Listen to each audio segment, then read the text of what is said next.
গির্জায় উপস্থিতির সংখ্যার চেয়ে মানুষের সম্পৃক্ততাই বেশি গুরুত্বপূর্ণ বলেন পুণ্যপিতা পোপ চতুর্দশ লিও। ইতালীয় ম্যাগাজিন পিয়াজ্জা সান পিয়েত্রো এর জানুয়ারির সংখ্যা উৎসর্গ করা হয়েছে শান্তি বিষয়কে কেন্দ্র করে। এ সংখ্যায় পোপ লিও চতুর্দশ নুনজিয়া নামের 50 বছর বয়সী এক সুইস ক্যাটেকিস্ট কর্তৃক এক চিঠির প্রত্যুত্তর দিয়েছেন, যিনি তার প্যারিশে পরিবার ও তরুণদের একত্রিত করতে গিয়ে বিভিন্ন সমস্যার সম্মুখীন হচ্ছেন। নুনজিয়া উল্লেখ করেন, অনেক পরিবার ধর্মীয় চর্চার প্রতি খুবই উদাসীন। এর ফলে গির্জাগুলো ক্রমেই ফাঁকা হয়ে যাচ্ছে, অথবা সেখানে কেবল বয়স্ক মানুষদেরই উপস্থিতি দেখা দিচ্ছে।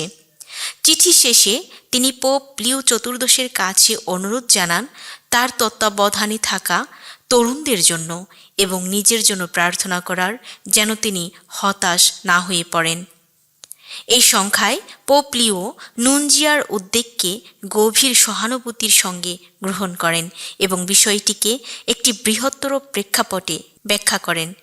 তিনি লেখেন, আপনি যে ব্যস্ততার মধ্য দিয়ে যাচ্ছেন তা প্রাচীন খ্রিস্টীয় ঐতিহ্যসম্পন্ন অন্যান্য দেশের পরিস্থিতি থেকে কিন্তু আলাদা নয়। পোপ এই বিষয়গুলোকে চ্যালেঞ্জ হিসেবে উল্লেখ করেন এবং বলেন, সমস্যা আসলে সংখ্যায় নয়, যদিও সংখ্যাগুলো আমাদের ভাবতে বাধ্য করে। আসল সমস্যা হলো গির্জায় অংশ হওয়ার অনুভূতির ক্রমবর্ধমান অভাব। অনেকেই নিজেদের আর খ্রিস্টের দেহের জীবন্ত অঙ্গ হিসেবে ভাবেন না, যেখানে প্রত্যেকেরই আলাদা উপহার ও ভূমিকা রয়েছে।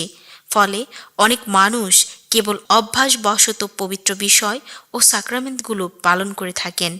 পোপ লিও আরও বলেন, বিশ্বাসের প্রকৃত দরজা হল খ্রিস্টের হৃদয়, যা সব সময় সবার জন্য প্রশস্তভাবে খোলা থাকবে।